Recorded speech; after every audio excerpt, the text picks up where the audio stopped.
Hello, my name's Steve Partner and welcome to Angling Times News. Here's this week's top stories.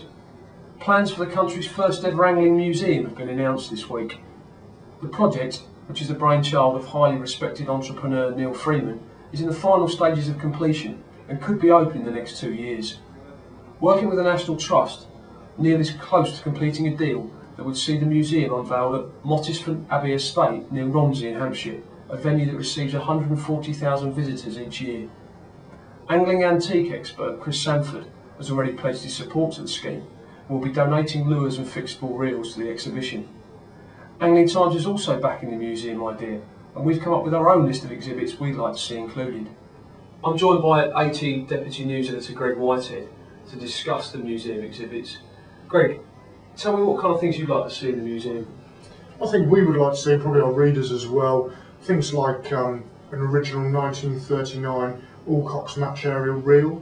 How about Dick Walker's rod, the Mark IV carp rod that he used to catch Clarissa at 44 pounds, a British record carp from Redmire. I think we'd like to see some John Allerton stick floats, a set of those. The Endrick pikehead, how about that? That would be a great thing to see.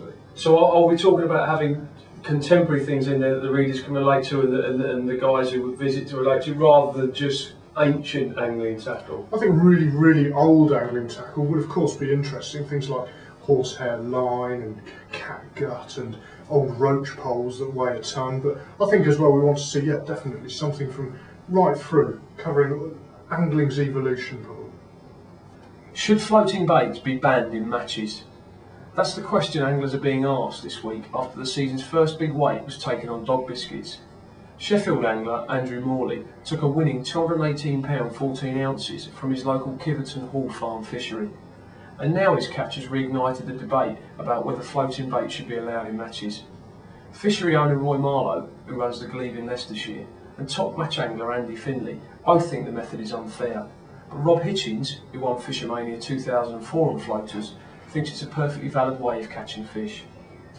The current Dace record holder swapped small species for big ones when he headed over to Spain's River Segre and landed a monster moggy of 183 pounds.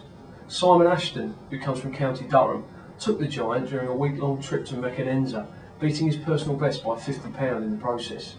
Simon, who made history in 2002 with a dace of £1 5 ounces 2 drams, used halibut pellets to catch the big predator.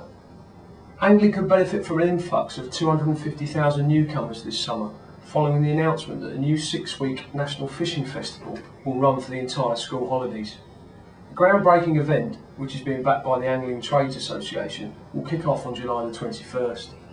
The hope is that through a variety of different initiatives, the sport will welcome nearly 250,000 newcomers. And finally, if catching a record-shaking £5 12 ounce perch is hard enough to imagine, then what about doing it with a bare hook? That's exactly what happened to Nigel Dunn while he was fishing at a day ticket fishery near Cardiff. Nigel had just finished ground baiting when he was adjusting his float, and the huge predator, which is just 3 ounces off the current British record, grabbed his hook. And that's it for this week, but tune in next Tuesday for some more Angling Times news.